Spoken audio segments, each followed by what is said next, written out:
45.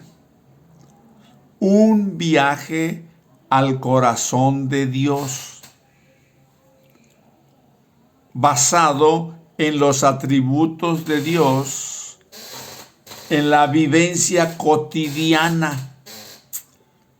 Porque los atributos de Dios son los que favorecen para que el ser humano pueda relacionarse con Dios y Dios con el ser humano.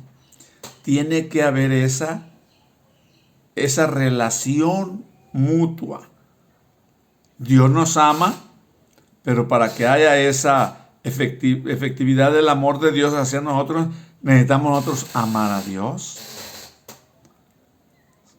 Dios tiene misericordia de nosotros, pero para que esa misericordia tenga valor en nuestras vidas, yo tengo que apropiarme de esa misericordia creyendo en Jesucristo.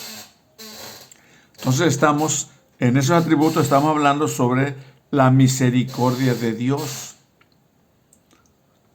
Y Santiago 2:13 dice, porque juicio sin misericordia se hará con aquel que no hiciere misericordia. Y la misericordia triunfa sobre el juicio. Que quede claro ahí, ¿no? Santiago 3:17 dice, pero la sabiduría que es de lo alto es primeramente pura, después pacífica, amable, benigna, llena de misericordia y de buenos frutos, sin incertidumbre ni hipocresía. Esa es la sabiduría que proviene de lo alto. La sabiduría que proviene de lo alto es la que debe cubrirnos y hemos estado diciendo, la misericordia está ahí dada, pero nosotros necesitamos la sabiduría para apropiarnos, para tomarla, para decidirla en favor nuestro en Jesucristo. La misericordia nos muestra el sufrimiento de Dios en favor de los pecadores. Porque cuando el ser humano sufre, Dios sufre. Pero cuando el ser humano se deleita, se goza, Dios se deleita y se goza. En Hechos 20:28 dice, por tanto, mirad por vosotros y por todo el rebaño en que el Espíritu Santo os ha puesto por obispos, para apacentar la iglesia del Señor, la cual Él ganó por su propia sangre. Aquí cuando dice la iglesia del Señor, debería decir la iglesia de Dios. Porque aquí alguien puede pensar de otra manera. Es la iglesia de Dios, la cual Él ganó por su propia sangre a través de Jesucristo, que es el mismo Dios. Entonces ya se ha dicho que Dios se deleita en el deleite de su pueblo, pero que también sufre por y con quienes sufren. Sus amigos también sufre el Señor. En Isaías 63:9 dice, en toda angustia de ellos, Él fue angustiado. En toda angustia de ellos, Él fue angustiado. Y el ángel de su luz los salvó. En su amor y en su clemencia los redimió. Y los trajo y los levantó todos los días de la antigüedad. Hablando de su pueblo, de sus amigos, ¿verdad? Tal vez se pregunte, ¿cómo puede sufrir un Dios perfecto? El sufrimiento significa que en algún lugar hay desorden. pongamos en mente esta idea. El sufrimiento es el resultado de un desorden. Por ejemplo, las personas no sufren mientras tienen orden psicológico, mental, físico, etc. Pero cuando se sale del orden, la persona sufre. Puesto que la palabra de Dios se declara que en Dios hay liberación del desorden, entonces lo que se puede hacer es creerlo y tomarlo por fe, declarando, lo creo, Señor. Porque así como dice la Biblia que Abraham le creyó a Dios, y eso le fue contado por justicia, porque cree, entonces trata de comprenderlo.